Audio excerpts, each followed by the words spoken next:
Olá, meus amigos e minhas amigas que estão assistindo esse vídeo. Eu sou Rafael Barreto, professor de Direito Constitucional, e nessa aula eu vou analisar, joga na tela, o informativo de jurisprudência do Supremo Tribunal Federal de número 939. Estou de volta com vocês. Essa aula faz parte do projeto que eu desenvolvo de análise detalhada dos informativos do Supremo Tribunal Federal. Semanalmente, o Supremo divulga um informativo de jurisprudência contendo resumo dos casos julgados pelo tribunal na semana anterior. O conhecimento desse informativo é muito importante para quem precisa aprofundar o direito constitucional, acompanhar as mudanças na jurisprudência em torno do direito constitucional, especialmente aqueles que estão aí se preparando para concurso público. E de modo a facilitar a compreensão, eu desenvolvo esse projeto. Se você está chegando aqui agora, me permita lhe dizer que já tem aí à sua disposição, gratuitamente, uma aula para cada informativo de 2019, anterior ao 939, e também uma retrospectiva com os mais importantes julgamentos de 2018 e de 2017. Como é que você vai fazer para assistir? Vai no meu site pessoal, vai aparecer aqui embaixo, que é o meu nome, www.rafaelbarreto, com 2R's e 2T.com.br. Lá no site você vai em informativo do STF. Clica lá e você vai ver informativo 2019, retrospectiva de 2018, retrospectiva de 2017, tudo gratuito à sua inteira disposição. Joga na tela, vamos analisar o informativo 939. Vamos lá, joga ele na tela. Está aqui, informativo 939, primeiro caso, ADIM imunidade parlamentar, o plenário por maioria indeferiu medidas cautelares em ações diretas de inconstitucionalidade, ajuizadas contra dispositivos das Constituições do Rio Grande do Norte, do Rio de Janeiro, do Mato Grosso do Sul, do Mato Grosso, e resoluções, né? Os dispositivos constitucionais impugnados estendem aos deputados estaduais as imunidades formais previstas no artigo 53 da Constituição Federal para deputados federais e senadores, e as resoluções revogam prisões cautelares, preventivas e provisórias de deputados estaduais e determinam o pleno retorno aos mandatos parlamentares com todos os seus consecutários. Estou de volta com vocês. Talvez você tenha ouvido, né, a notícia à época da decisão, no sentido de que o Supremo concede a deputados estaduais imunidade de prisão, Supremo valida decisões de Assembleia Legislativa que revogam prisões de deputados estaduais, e me permitam esclarecer o tema. Prestem atenção. Constituições estaduais previram imunidades parlamentares para os deputados estaduais, inclusive imunidades de prisão. E resoluções das Assembleias Legislativas, eu estou vendo aqui uma do Rio de Janeiro e uma do Mato Grosso,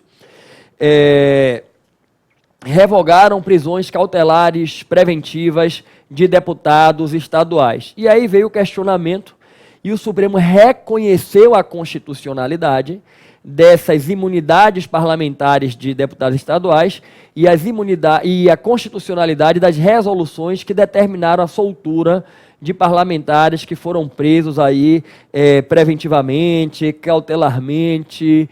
E me permitam esclarecer que a decisão do Supremo, considerando o que está na Constituição Federal, ela está correta. A gente pode até não concordar com o fato de um deputado estadual ter uma imunidade de prisão, mas me permitam dizer que o texto da Constituição Federal estabelece essa previsão. Quando a gente pega a Constituição Federal, joga na tela a Constituição Federal, por favor. Aqui no artigo 27, parágrafo 1º, tem o seguinte: será de 4 anos o mandato dos deputados estaduais, aplicando-lhes as regras desta Constituição, sob sistema eleitoral, inviolabilidade, imunidades. Estou de volta. O artigo 27, parágrafo 1º da Constituição, determina que se aplica aos deputados estaduais o regime da Constituição Federal quanto às imunidades, no plural.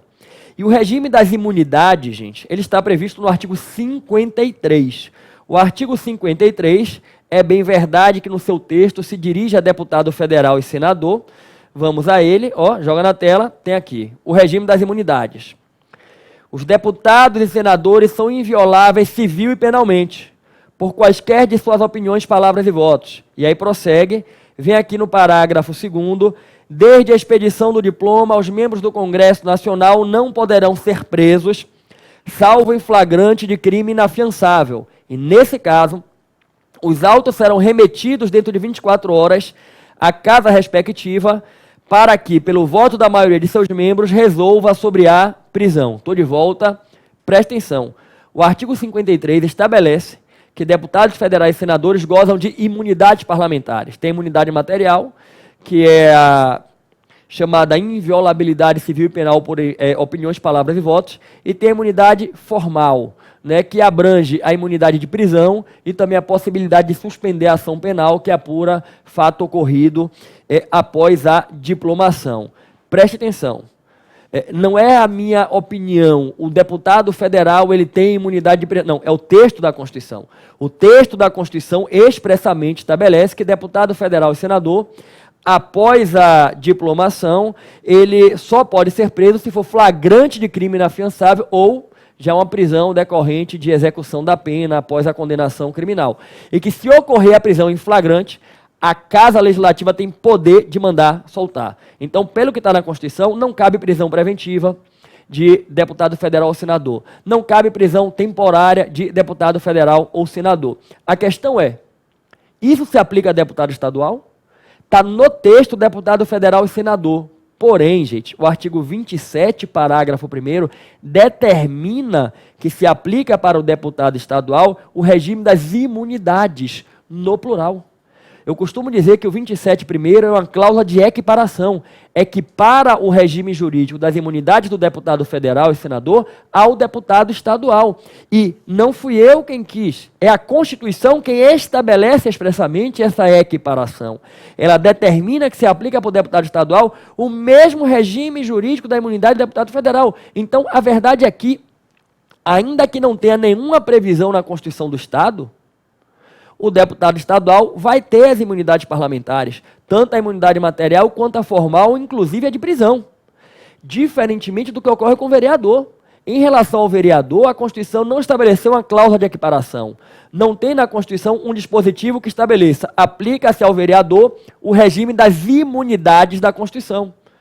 A Constituição ela concedeu expressamente aos vereadores a imunidade material no território do município. É o artigo 29, inciso 8. Olha a diferença. Para vereador, ela foi lá e expressamente estabeleceu. O vereador tem essa imunidade aqui que eu estou estabelecendo. Já para o deputado estadual, ela fez o quê? Equiparou. O deputado estadual tem as imunidades, no plural, que o deputado federal tem. E eu partilho com vocês que, inclusive, me chamou a atenção o tema ter sido controvertido no Supremo. Eu ter visto o ministro do Supremo encaminhar no sentido de que deputado estadual não tinha imunidade de prisão, que era preciso repensar, porque o artigo 53 se refere a deputado federal e senador. E por que que eu estranhei? Porque, gente, é texto expresso do artigo 27, parágrafo 1º. A gente pode até não concordar. E eu, particularmente, eu acho que tinha que repensar esse instituto de imunidade de prisão de parlamentares. Mas é o que está no texto. E como está no texto, a gente tem que aplicar, tem que cumprir o que está na Constituição. Vamos voltar lá na notícia do informativo, aí tem assim, ó.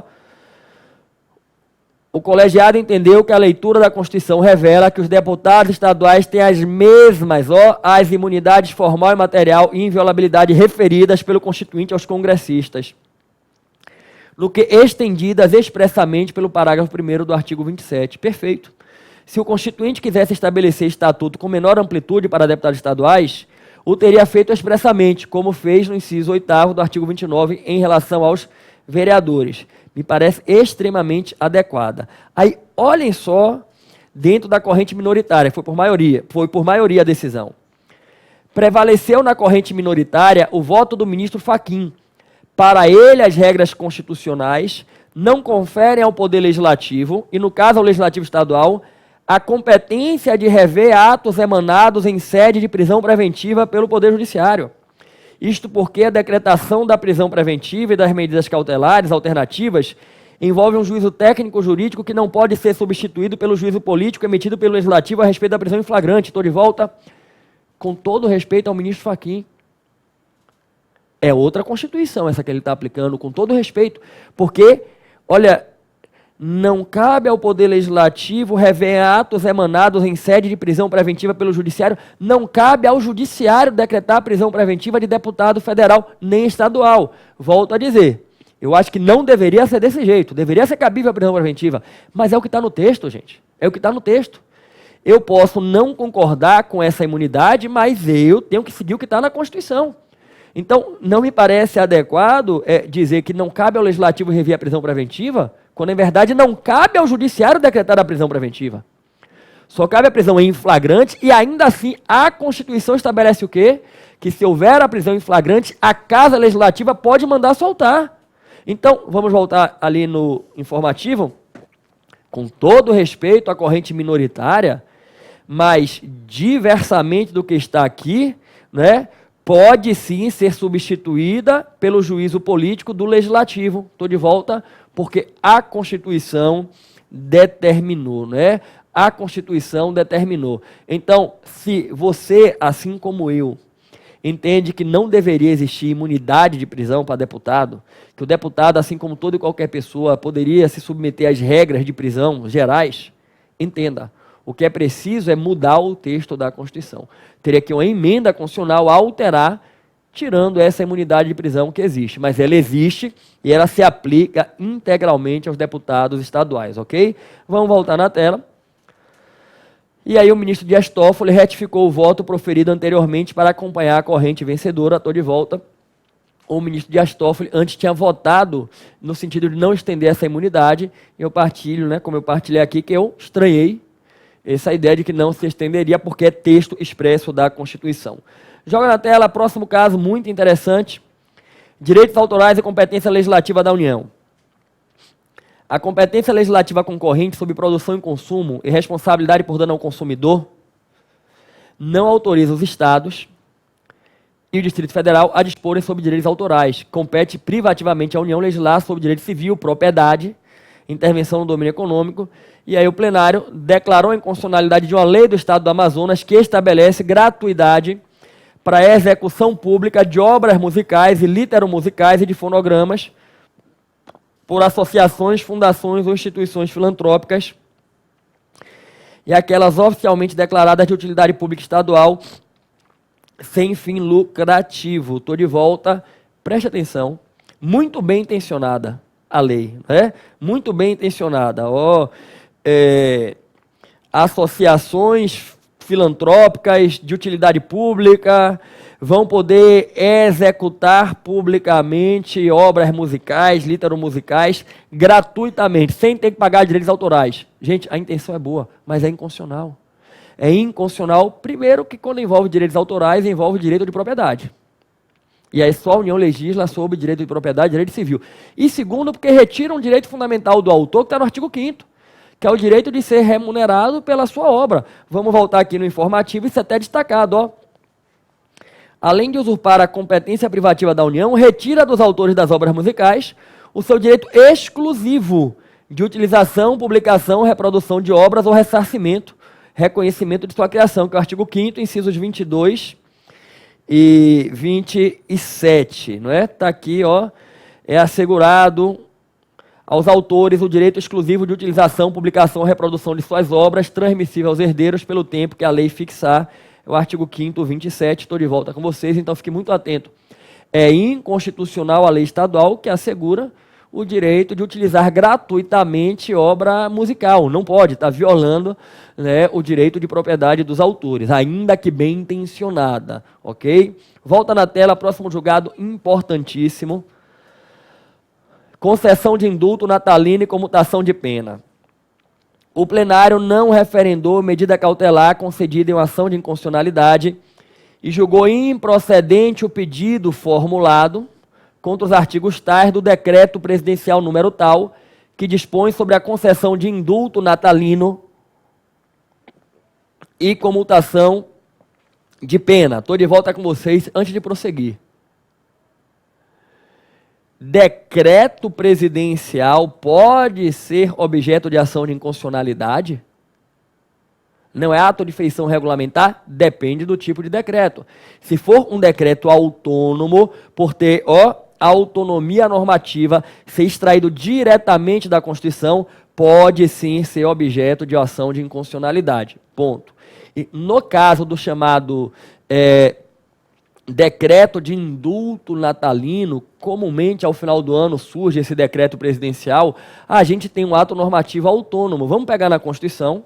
Aqui nas competências privativas do presidente, no artigo 84, tem que compete ao presidente, está aqui no inciso 12, conceder indulto e comutar penas, com audiência, se necessário, dos órgãos instituídos em lei. E vale, inclusive, registrar que essa competência para conceder indulto e comutar penas é uma dasquelas que ele pode delegar. Parágrafo único, o presidente pode delegar as atribuições dos incisos 6, 12 e 25, primeira parte. Estou de volta. Se o presidente quiser, ele pode delegar a atribuição de elaborar o indulto natalino para o advogado-geral da União, para um ministro, por exemplo, ministro da Justiça, para o procurador-geral da República.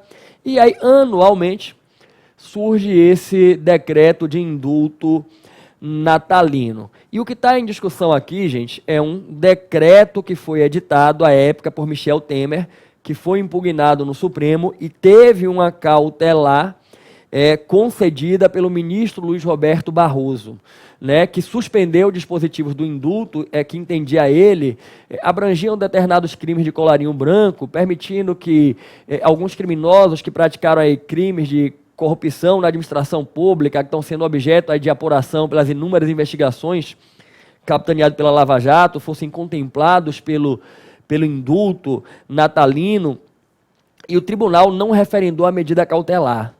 Eu vou adentrar em alguns aspectos no mérito sobre o indulto natalino, mas antes, preliminarmente, um ponto.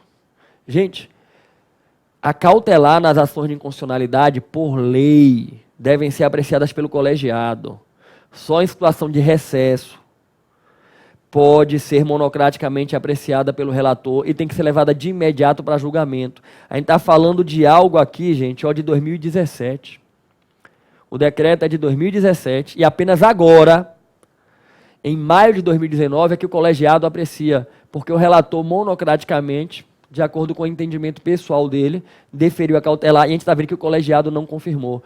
É uma prática que vem acontecendo no Supremo, de relator monocraticamente decide, sem ser uma situação de extrema urgência, não estou dizendo que nesse caso não fosse, sem ser uma situação de recesso no tribunal, e virou prática no tribunal, infelizmente, que um relator monocraticamente defere uma cautelar, indefere uma cautelar, e às vezes demora para chegar no colegiado, como aconteceu aqui.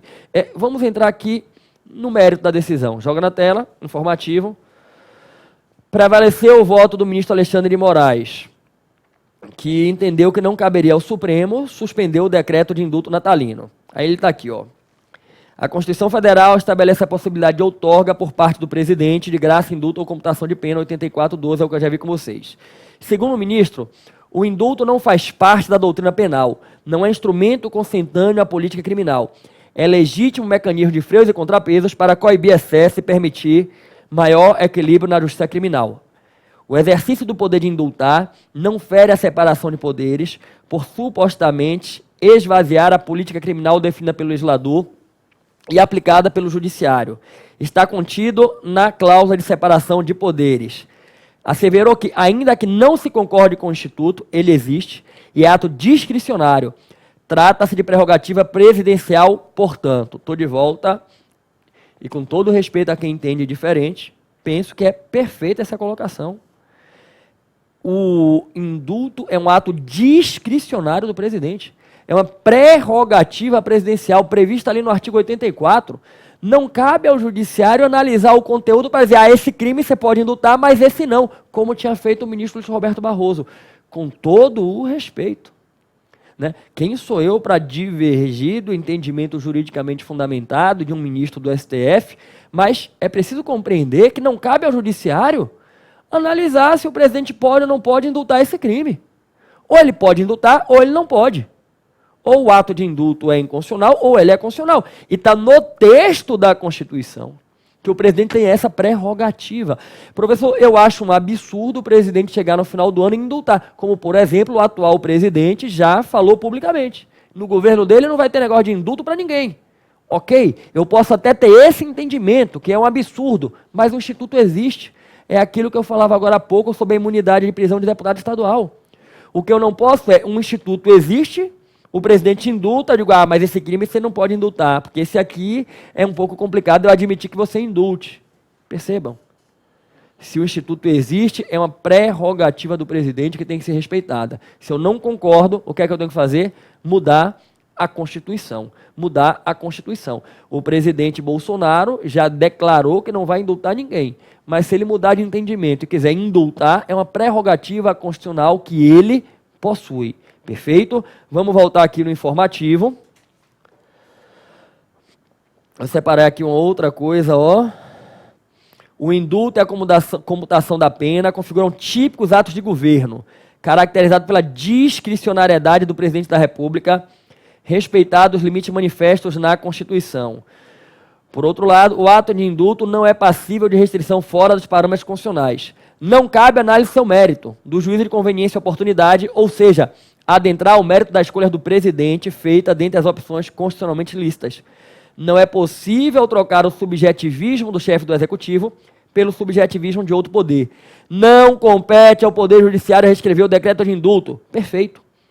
Ou o STF entende que o presidente extrapolou o exercício da competência e declara a inconstitucionalidade do ato, ou, mesmo que não esteja de acordo com a opção, compreende que ele cumpriu as exigências constitucionais. O tribunal não pode fixar requisitos, haja vista que ao Poder Judiciário também se impõe o império da Constituição. O ministro asseverou que, se fosse admitida por via judicial a exclusão de certos crimes, como corrupção e crime contra a administração pública, o judiciário atuaria como legislador positivo, e é exatamente isso aí, ok? Estou de volta com vocês. Fique atento, então não cabe ao judiciário adentrar no mérito das escolhas discricionárias do presidente ao decretar o indulto. Não cabe. Ou o presidente exerceu a sua competência constitucional e é válido, ou ele extrapolou e não é válido, mas não cabe analisar, crime de corrupção você não pode, crime de lavagem de dinheiro você não pode. Isso aí é a lei quem teria que definir. Tais crimes não podem ser objeto de indulto. Bacana? Vamos caminhar, vamos seguir em frente. Joga na tela. CPC, processo penal, contagem de prazo em reclamação. A contagem de prazo no contexto de reclamações cujo ato impugnado tiver sido produzido em processo ou procedimento de natureza penal, submete-se ao artigo 798 do Código de Processo Penal. Estou de volta. A discussão aqui, gente, é se a contagem de prazo seguiria aos dias úteis do Código de Processo Civil ou o prazo corrido do Código de Processo Penal. E aí o tribunal entendeu que a legislação processual civil não é aplicada ao processo penal, que tem normativa própria. E como a reclamação vem oriunda do processo penal, não se aplicaria o prazo em dias úteis. Joga na tela, está aqui.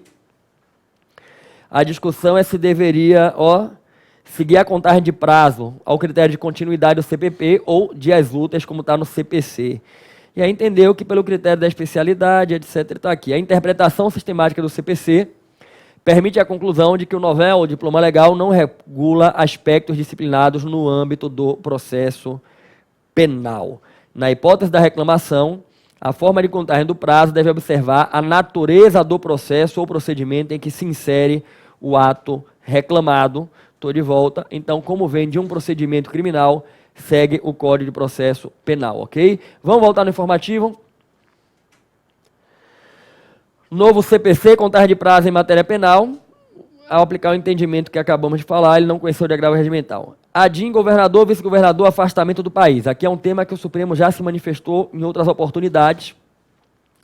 A exigência de prévia autorização da Assembleia Legislativa para o governador e o vice-governador do Estado ausentarem-se em qualquer tempo do território nacional mostra-se incompatível com o postulado da simetria e da separação de poderes. Estou de volta com vocês, e o Supremo declarou a inconstitucionalidade de uma norma da Constituição de Roraima, que estabelecia que para o governador se ausentar a qualquer tempo, deveria ter uma autorização legislativa. E por que que isso é inconstitucional? Por que que a expressão qualquer tempo é inconstitucional, gente? A Constituição Federal estabelece que se o presidente quiser se ausentar por período superior a 15 dias, ele tem que ter licença do Congresso Nacional. Isso está tanto na parte do Poder Executivo quanto na de competências do Congresso. Vamos na Constituição. Olha como está aqui no artigo 83. O presidente e o vice não poderão, sem licença do Congresso, ausentar-se do país por um período superior a 15 dias, sob pena de perda do cargo. Estou de volta. E isso aparece também lá no artigo 49, quando tem as competências do Congresso Nacional. Eu vou chegar lá daqui a pouquinho, compete ao Congresso Nacional. Cadê aqui? Deixa eu achar.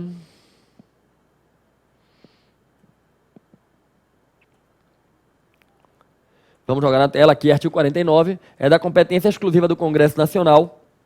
Inciso 3. Autorizar o presidente e o vice-presidente da República a se ausentarem do país quando a ausência exceder a 15 dias. Estou de volta. E essas disposições, o 49.3 e 83, são normas de incidência obrigatória para o plano estadual e municipal. Normas de reprodução obrigatória, incide aí a simetria. Então, não pode se exigir autorização legislativa para o chefe do executivo se ausentar do território por período que seja inferior a 15 dias, né? Que seja inferior a 15 dias, né? Ó, vamos jogar na tela. Olhem como estava na Constituição de Roraima, está aqui, artigo 59.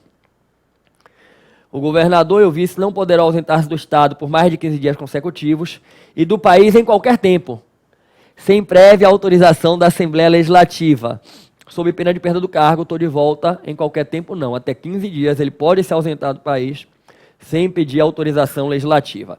Vamos voltar no informativo, tem mais coisa. Joga na tela aqui, repercussão geral.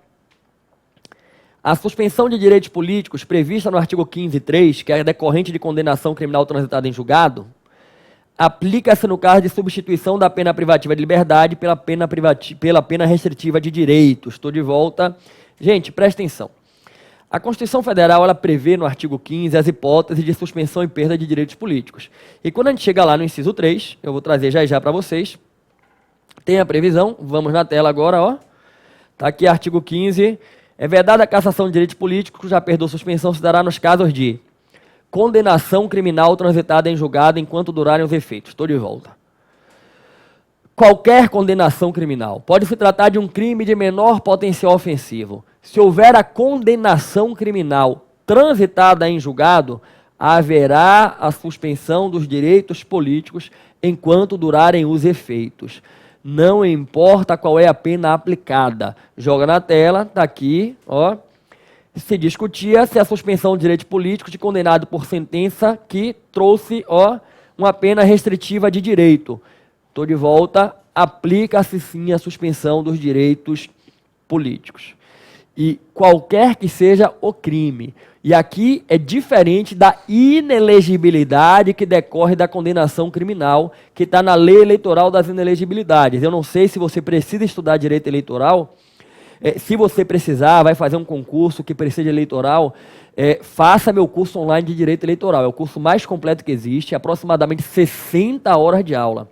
E eu analiso detalhadamente as inelegibilidades. E tem lá, na lei eleitoral, que a condenação criminal, antes mesmo do trânsito em julgado, a partir de uma decisão de órgão colegiado, e não é por qualquer crime, tem crimes que não geram a inelegibilidade, crime de menor potencial ofensivo, crime de ação penal privada, não geram inelegibilidade. A condenação criminal por alguns crimes, antes mesmo do trânsito em julgado, já gera inelegibilidade.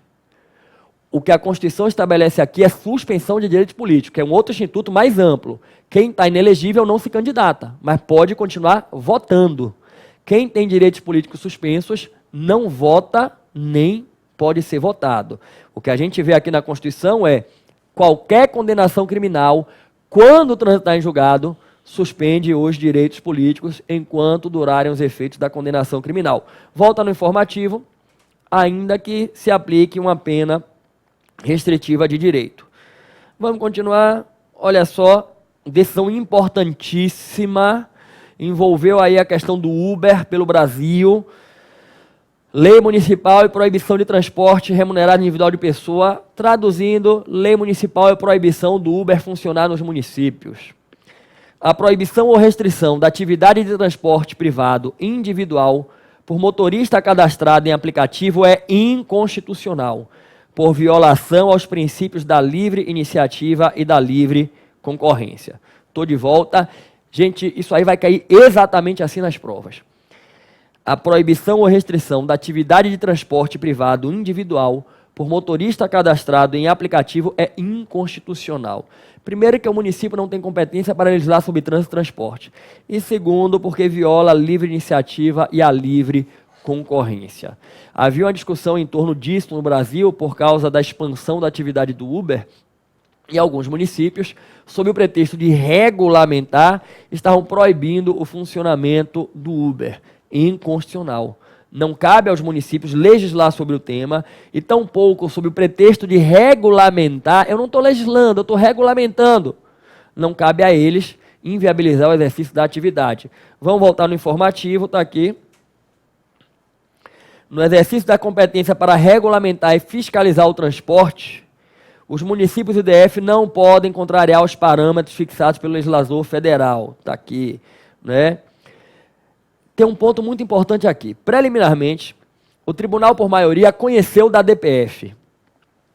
Considerou que a revogação da lei municipal que estava sendo impugnada, por outra lei, não retira o interesse de agir no feito, porque persiste a utilidade da prestação jurisdicional com o intuito de estabelecer com caráter erga omnes e vinculante o regime aplicável às relações jurídicas estabelecidas durante a vigência da norma impugnada, bem no que diz respeito à lei de idêntico teor aprovada em outros municípios. Estou de volta, preste atenção, gente.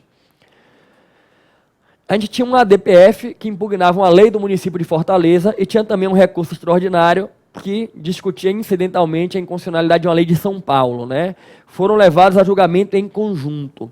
A lei de Fortaleza foi revogada no andamento da ação. E a gente costuma aprender que no controle de constitucionalidade, quando o objeto da ação, seja uma DIN, uma DPF, ele é revogado, a ação fica prejudicada por perda de objeto. Porque não cabe mais discutir se aquele ato viola o sistema constitucional, porque ele deixou de existir, ele perdeu vigência. A revogação do objeto derruba a DIN, derruba a DPF. Esse é o entendimento consolidado. Porém, o Supremo Tribunal Federal, em caso anterior, e agora nesse caso também, num caso anterior era uma ADIM, agora é uma DPF, mesmo com a revogação do ato, ele prosseguiu no julgamento. E por que é que ele prosseguiu aqui no julgamento? É muito importante. Porque o Supremo percebeu que havia um interesse jurídico muito grande em julgar aquela questão. Porque isso tinha um efeito transcendente muito grande. Aqui é até um caso de dar um efeito transcendental. Gente, se eu não prossigo no julgamento, porque a lei de Fortaleza foi revogada, eu vou ter que me manifestar sobre isso daqui a pouco, em algum outro caso, de alguma outra lei municipal. Então vamos logo julgar e dar uma eficácia erga omnes vinculante, até para abranger o tema no país como um todo. Joga na tela, por isso que, ó, verificando que havia utilidade na prestação jurisdicional, para afirmar com caráter erga omnes e vinculante uma posição sobre o tema, e aí, por existirem leis de idêntico teor em outros municípios, o tribunal prosseguiu no julgamento. Estou de volta, fique muito atento. Regra geral, a revogação do objeto derruba a DIN, derruba a DPF. Porém, se o Supremo entender que vai continuar julgando, porque há algum interesse que transcende aquilo ali, ele vai prosseguir o julgamento. Como nesse caso do Uber, havia um interesse em julgar, porque há inúmeras outras leis sobre esse tema no país, era importante definir um regime jurídico com segurança para essa questão. Volta no informativo. Tá aí, né? Vamos seguir no informativo. Ó, um outro ponto que eu destaquei aqui. É legítima a intervenção do Estado, mesmo no regime de livre iniciativa, para coibir falha de mercado e proteger o consumidor. Entretanto, são inconstitucionais a edição de regulamentos e o exercício de fiscalização que, na prática,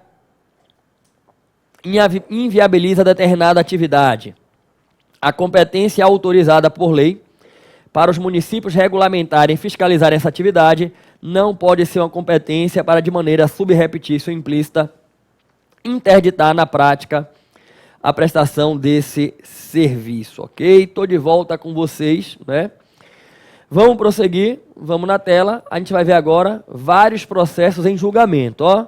A primeira turma retomou um julgamento em que se discute expulsão de um estrangeiro que tem filho brasileiro com sua guarda de dependência econômica. Vamos aguardar a decisão para se manifestar. Aqui também a turma iniciou julgamento. Né? Segunda turma, um julgamento interessante, importação de arma de pressão, discussão se enquadrar em contrabando ou descaminho. A importação de arma de pressão por ação de gás comprimido, ainda que de calibre inferior a 6 milímetros, configura o crime de contrabando e não de descaminho, sendo inaplicável o princípio da insignificância. E aqui, aproveitando para recordar, o contrabando requer a importação e exportação da mercadoria proibida, é entrada proibida. Já o descaminho tem uma natureza fiscal, é burlar, elidir total ou parcialmente o pagamento do direito ao imposto devido pela entrada ou saída. Estou de volta. No contrabando eu tenho a entrada ilícita e no descaminho é muito mais a questão fiscal, que é você elidir, né, o pagamento de um direito, de um imposto que é devido. E no caso, não se tratava tão somente de uma questão alfandegária, de desembaraço aduaneiro, não. O cara fez uma importação de arma, coisa que era proibida, e aí, né, a turma entendeu que se enquadrava no contrabando. Vamos voltar no informativo, tem mais uma coisinha aqui para chamar a atenção. Direito internacional e extradição. A segunda turma indeferiu o pedido de extradição formulado pelo governo da China, né, de um nacional acusado de um crime. E o que aconteceu? O colegiado entendeu que existe o risco de não atendimento a requisitos legais e constitucionais e direitos humanos e fundamentais, pela excessiva abertura dos tipos penais e pela impossibilidade de imposição de pena de prisão perpétua ou de morte. Ressaltou o fato de ter sido combinada a pena de morte à genitora da extraditanda por uma conduta semelhante. Estou de volta com vocês. A Constituição estabelece muito pouco sobre extradição, remete à lei. Era o antigo Estatuto do Estrangeiro, atualmente se chama Lei de Imigração. E presta atenção, extradição é o processo pelo qual um Estado entrega a outro alguém que responde um processo lá. A China pediu ao Brasil que extraditasse alguém que está aqui, mas que está sendo processado criminalmente na China. A Constituição prevê apenas que não vou extraditar se for crime político ou de opinião. É só isso que a Constituição prevê. Se não é crime político nem de opinião, a Constituição autoriza extraditar. Brasileiro não pode ser extraditado, né? Só se for naturalizado antes de crime, se for um crime praticado antes da naturalização ou envolvimento com tráfico de drogas. Mas no caso do estrangeiro, a Constituição apenas estabelece, não extradite se for de opinião ou se for político. Só que quando a gente vai para a lei, há uma série de requisitos. Tem que haver reciprocidade. O Brasil só extradita para um país que se compromete a extraditar em favor do Brasil. Tem que haver dupla tipicidade. O fato que é penalmente típico lá tem que ser penalmente típico no Brasil. Tem que haver compatibilidade de regime de penas ou compromisso de comutação para adequar o nosso sistema. E é o caso aqui. A gente sabe que a nossa Constituição não admite pena de prisão perpétua, nem pena de morte, a não ser guerra declarada. E há suspeitas de que o extraditando ia ser submetido a uma pena de morte, porque a sua genitora, por uma conduta similar, ela foi condenada à pena de morte na China. Com base nisso, o Supremo não autoriza o pedido de extradição, e aí o presidente não pode sequer apreciar se vai extraditar ou não. Perfeito?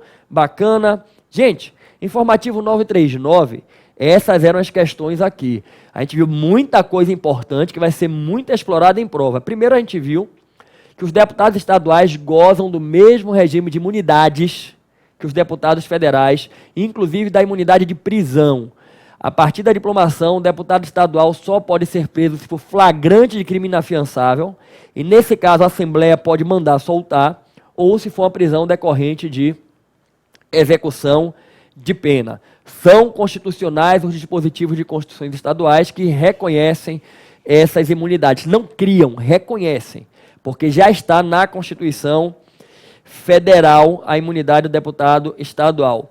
A gente viu também que o Estado não pode legislar dando gratuidade, né, ainda que bem intencionado, pré-execução pública de obras musicais, literomusicais, por violar, além da competência da União para legislar sobre direito civil e propriedade, por violar a proteção aos direitos autorais.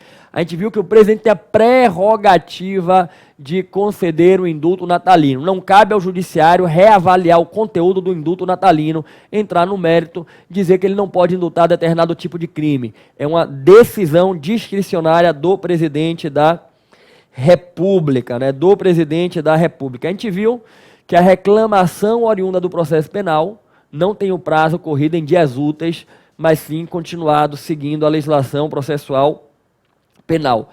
A gente viu que a Constituição do Estado não pode exigir a autorização da Assembleia para o governador ou vice se ausentarem do país a qualquer tempo. Só pode exigir a autorização quando exceder 15 dias. A gente viu que a suspensão de direitos políticos decorrente de condenação criminal se aplica mesmo quando é uma pena restritiva de direitos. A gente viu também a inconstitucionalidade de leis municipais que proíbem e restringem a atividade de transporte privado a partir de aplicativo, o caso dos Uber, né? A gente comentou sobre isso aí.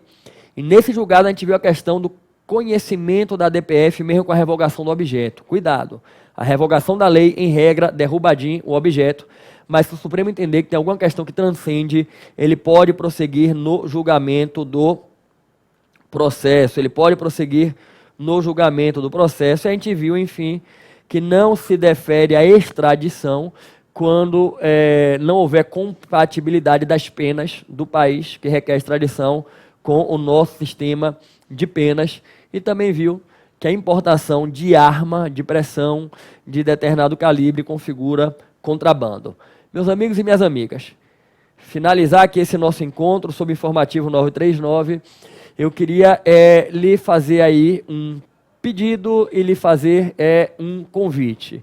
O pedido é que, se você puder, compartilhe essa aula com todas as pessoas que você conhece, que estão estudando para concurso público, o exame do AB, que precisam aprofundar o conhecimento do direito constitucional, porque eu busco aqui, gente, simplificar o conhecimento dos informativos para ajudar a vida daqueles que precisam. Eu desenvolvo esse projeto há muitos anos, eu criei ele em 2007, ajudei muita gente, eu ministrei aula de informativo em diversos cantos do Brasil durante muitos anos, precisei parar, recentemente eu retomei e agora a ideia é continuar. Então me ajude a ajudar as pessoas. E aí eu queria, gente, te convidar a, se você ainda não está inscrito no meu canal no YouTube, se inscrever, ativar o sininho para receber as comunicações e te convidar a continuar até o final do ano participando. Semana que vem a gente vai se encontrar para comentar o informativo de número 940, ok? No mais, muito obrigado pela atenção, que Deus abençoe profundamente a vida de vocês, que vocês tomem posse da graça de Deus, não deixem a graça passar. Valeu!